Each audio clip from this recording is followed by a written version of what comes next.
And one night, a band called The Enemy hopped up on stage. And suddenly, there was punk, and it gave us a blueprint.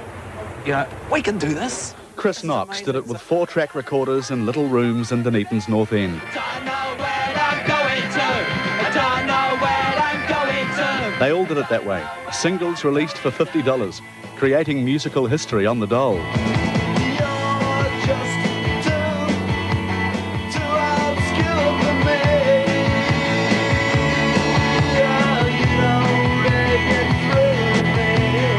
But they didn't all slash themselves on stage like the early Enemy. It wasn't planned. But once I accidentally sort of cut myself at the Cook one night when we were really depressed, and it didn't hurt, I thought, ooh, it became expected. Every night I went on, I had to, you know, touch another part of my anatomy. But the first Flying Nun single 15 years ago was by The Clean. It was called Tally Ho. It was more of a way of doing things that all the bands had in common in terms of doing things themselves, doing their own artwork for the records, doing their own posters, doing the sound themselves. So what was it? Not the university, really. Most of them didn't go. Maybe the isolation helped. And maybe it was the Dunedin weather, which can occasionally get chilly, which focused their minds, kept them inside, fiddling with their amps and keyboards. Whatever the ingredients, the resulting brew was pretty strong stuff. Roy Colbert has run his record shop here for 25 years. Nobody in Sweden liked ABBA, till the rest of the world liked them. And is there a chance that one of them could become a Nirvana or an R.E.M.? Oh, definitely, yeah. What's up, BC? Seeking a Thread. And I promised or talked about doing a Flying Nun update, and here it is. Some new records acquired in the collection this year. A couple I've already covered in previous videos, like the Victor Dimisich Band and Scorched Earth Policy.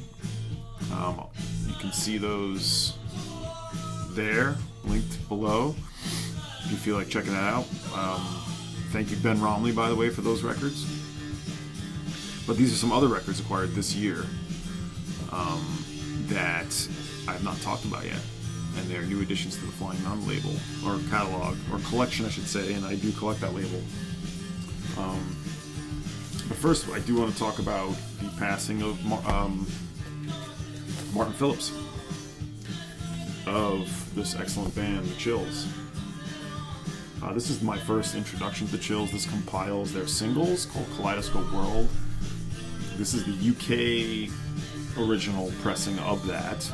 Of course, it originally came out as singles, which you can see here. And it does include the Dunedin double, which I'm going to show you in a second.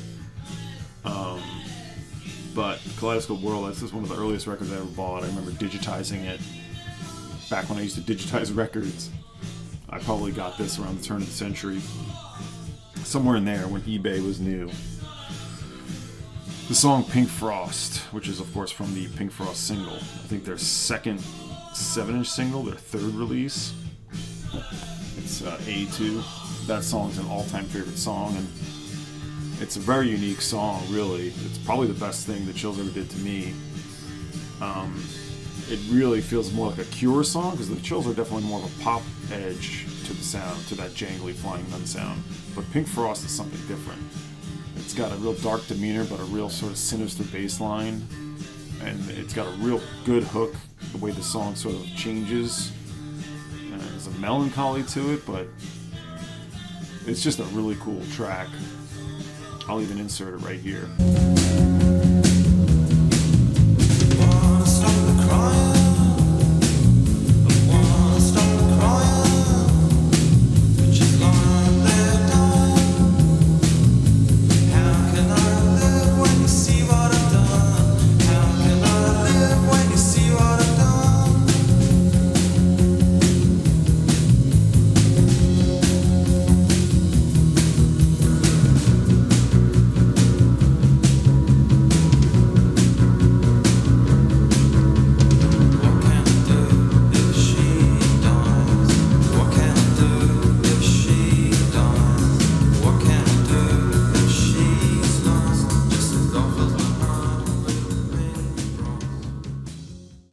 Anyway, we lost Martin Phillips at the age of, I think he was 61, just like Steve Albini, if I remember correctly.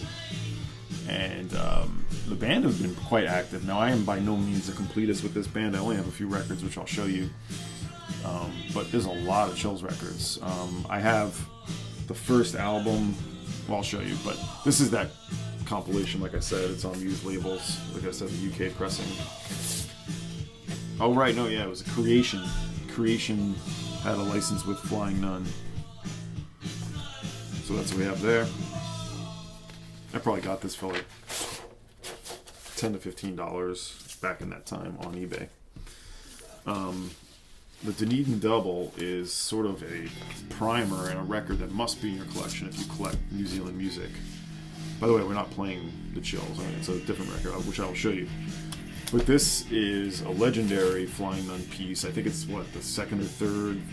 I don't have it in front of me.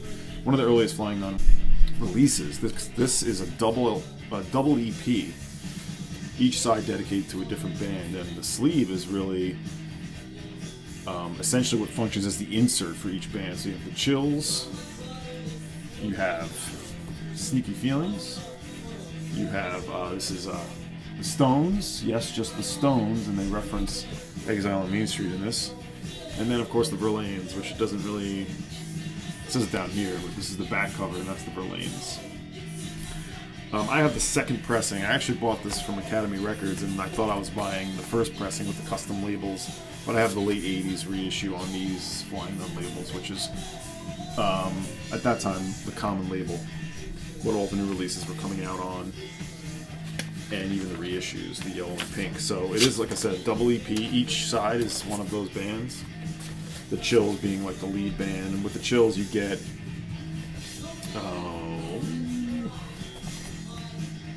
I'm looking at every side that's not the Chills. You have Sneaky, or no, what am I saying? Okay, here we go. Kaleidoscope Worlds on this, which is there. Satin Doll and Frantic Drift. So those are all on that. Those are all on this compilation. So that is the Dunedin Double. All the Dunedin bands. The actual original year in this, I think it's 82. I believe. The date's not readily present. The other record I have by the Chills, I found this for $1. You'll see why, but it's pretty cool what it comes with. It's their very first actual album on the Homestead label. And you can see why I found it for $1. It was an old radio copy. It's got torn parts of the sleeve, and a cut corner. But, you know, I found this at a library sale for, like I said, $2.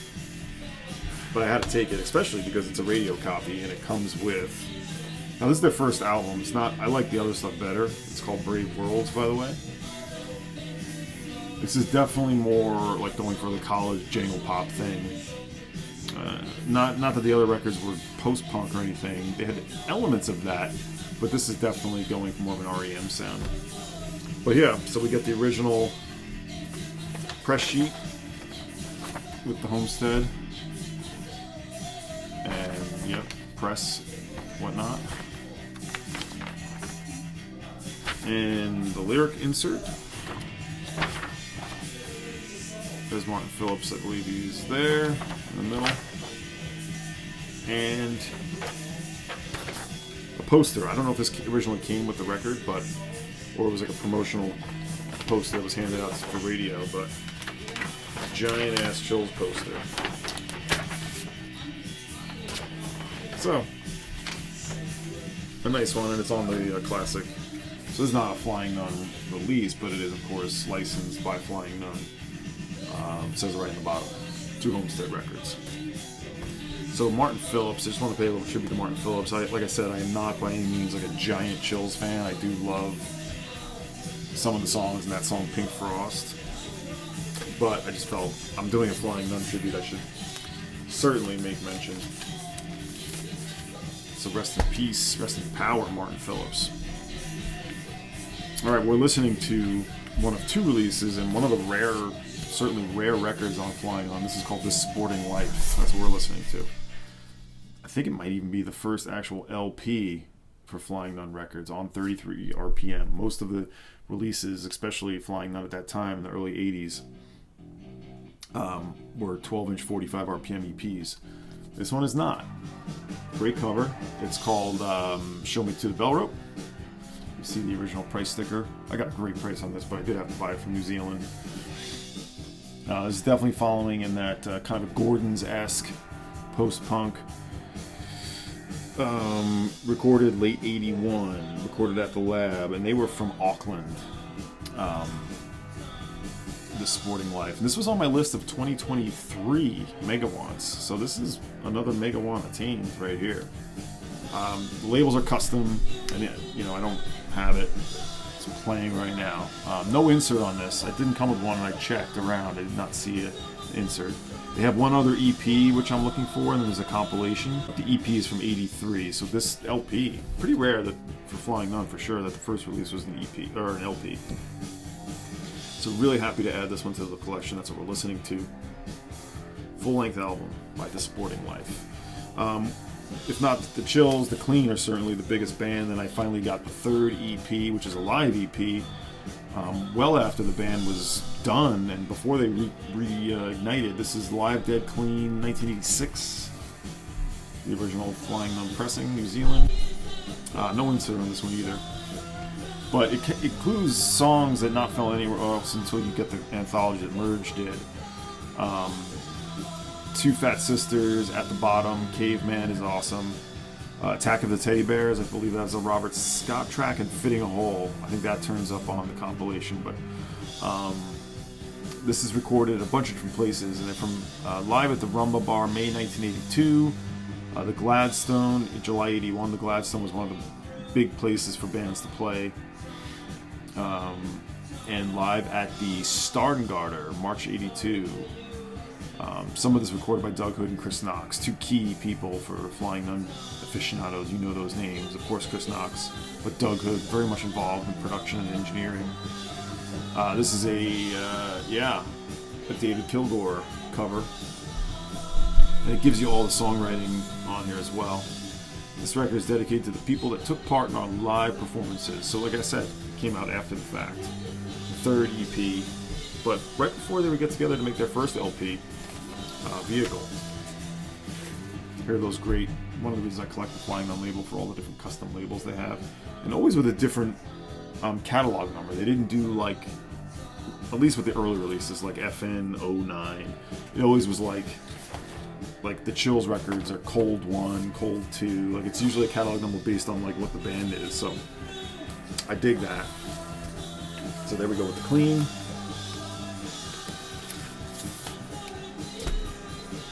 Acquired this year.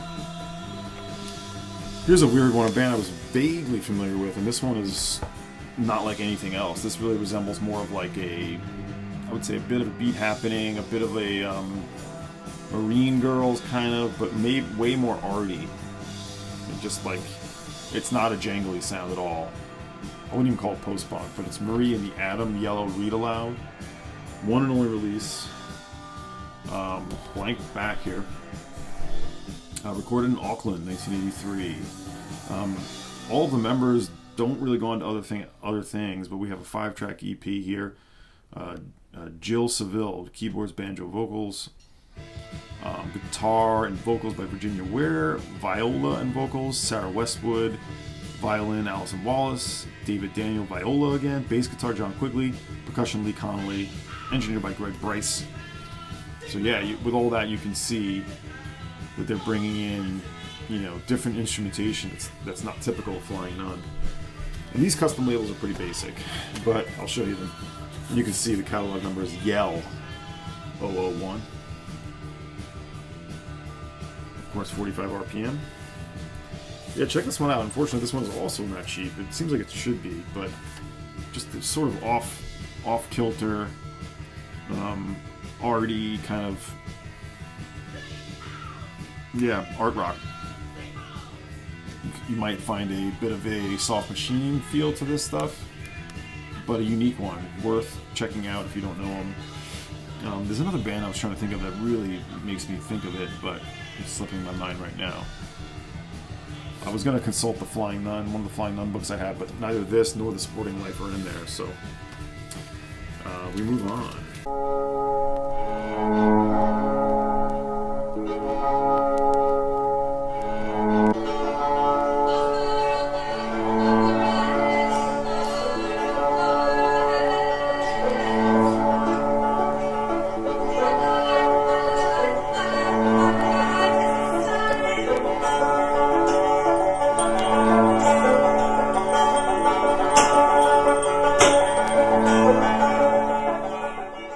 Abel Tasmans, another relatively